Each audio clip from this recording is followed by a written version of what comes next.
The transfer portal is about to open, and there are some definite needs at the University of Alabama. And I heard from some pretty reliable sources to expect Bama to be aggressive in a couple of areas. I'm going to talk about those here on the show. So like, subscribe, thumbs up. Thanks for hanging with us on the Bama Tailgate Show. I'm Mick Gillespie. Let's get this party started. Hey, guys. Also, I just wanted to say this. Roll Tide.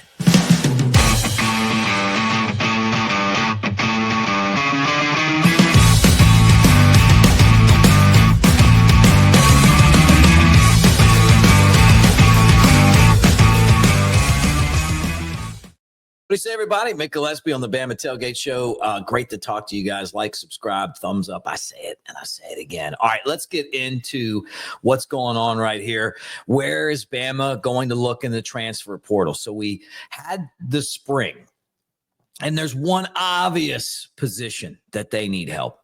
And from what I understand, they are going to be aggressive in this one particular spot right out of the chute. So think as soon as this thing opens up, look for Alabama to do something right here, the tight end position.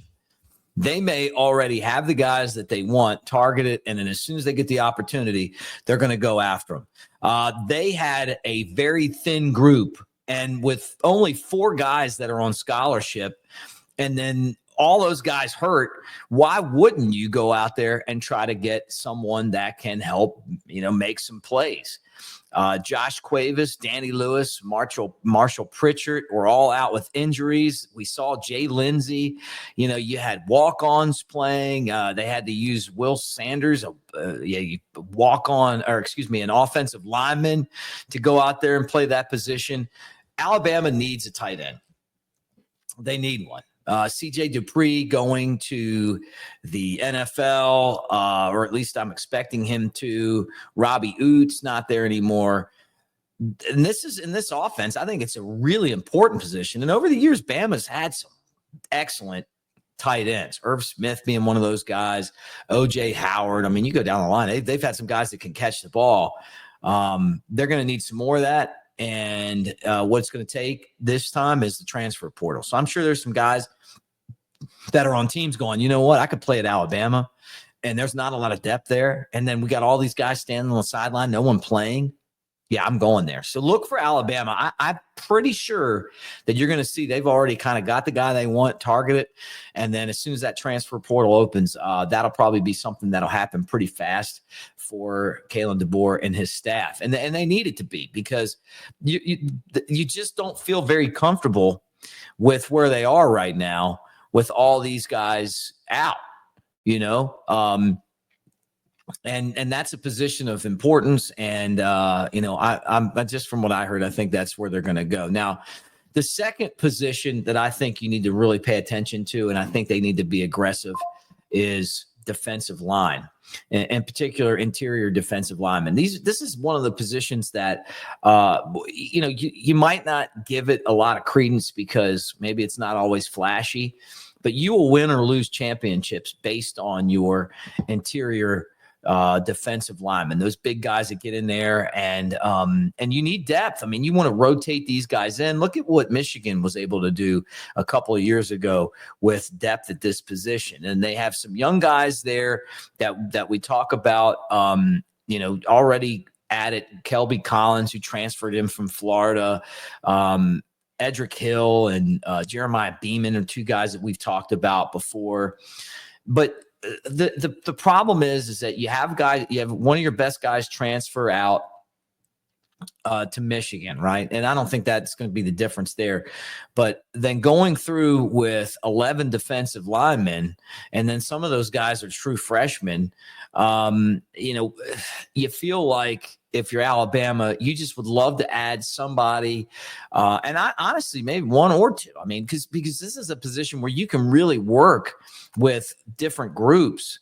But I expect that this is another one where you're going to see some action from the Crimson Tide as far as,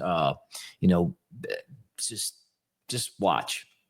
And if the right person's out there, and who knows how it is now. I mean, I saw Kirby Smart talking on a video where, these guys have agents and they're shopping players that are on rosters. All that stuff's happening, right? And that's just the way it is. There's no rules. And because of that, people are going to take advantage of it. I don't know what's going to go out for Alabama, and that may be tomorrow's video. Like, maybe some positions that you would look at and go, yeah, maybe like cornerback and wide receiver, where guys might go the other way. But this is defensive line, interior defensive line is so important to the success of this team. Kane Wyman and these guys that can stop the run and get after the quarterback. And you're a couple injuries away from being very thin, and you get thin in that spot, you get run over. So I would really think that that's an area where Bama gets after it. Now, with some other spots, obviously punter. You had James Burnup getting the job done for a long time, but this is a wide open position. It's a position that you don't realize how important it is until you don't have one, right?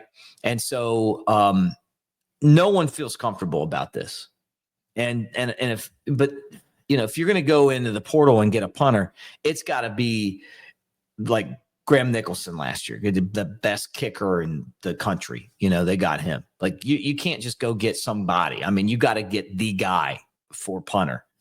But you know what? Like there's some good ones out there. And if Bama didn't have Burnup last year, I mean, think about it. They might have lost some more games because, he would change field position. AJ Scott was J.K. Scott was another one of those guys that just would basically save the game because of his ability to punt the ball. The freshman they brought in missed 15 practices because of an injury that he had, and so he hasn't been there. And it's like, you bring in another guy that's like Blake Dowd, who knows what this guy's going to do. Inconsistent. You need some competition in this spot.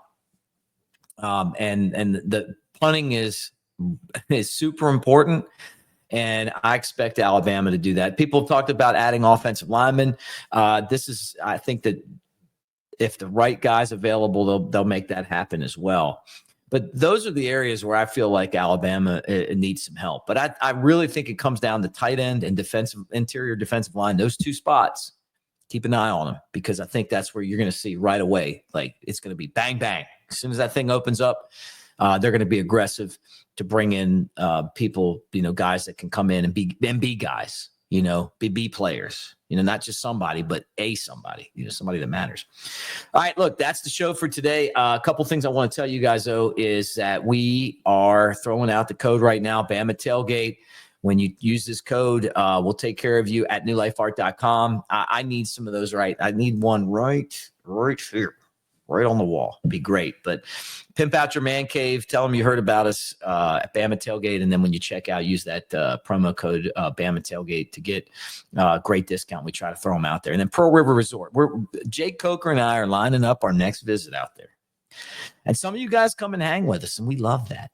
But get ready. I think it's going to be sometime towards the end of May. We're going to be back at Dancing Rabbit Golf Course. On Elephant in the Room, my show with Jake today, I asked him if he was a professional golfer.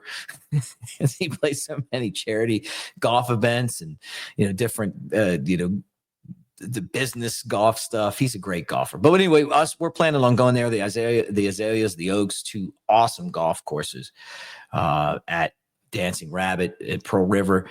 We go to Philip M's, eat there. The chowder's amazing. The steaks are great. It's just a wonderful place. And then obviously they got everything you need. But the slots there are tremendous. I mean, they go all out for the slots. They've invested more than anybody else in the slot game there. But you want to do the sports book thing? Hey, they got you covered there as well. The sports book at Golden Moon Casino, 20 big screen TVs, full size bar. They got the table, the window if you want to go in there and do it. You got individual kiosks if you want to just sit there and bet games and watch them around the country. It's so much fun, man. And honestly, it's a lot less stress than Vegas. I just got back from there, and I just kept thinking, like, I love Vegas, but gosh, man, they make it to where it's there's just too many people and not enough places to sit and do. Pearl River's not that way, man. You always have a seat. It's easy. It's hour and a half from Tuscaloosa, 2 hours and change from Birmingham. You guys have gone over there and hung out. I appreciate you for doing that. And, we'll give out some tickets for some concerts coming up as well. And Vanilla Ice coming up. Maybe we'll do that. You guys want to go to Vanilla Ice? You want to see CNC Music Factory? Do you remember Young MC? Yeah, we got you covered. All right. Thanks for hanging with us. We'll do it again tomorrow, but appreciate you. And as I always say, roll tide, everybody. Roll tide.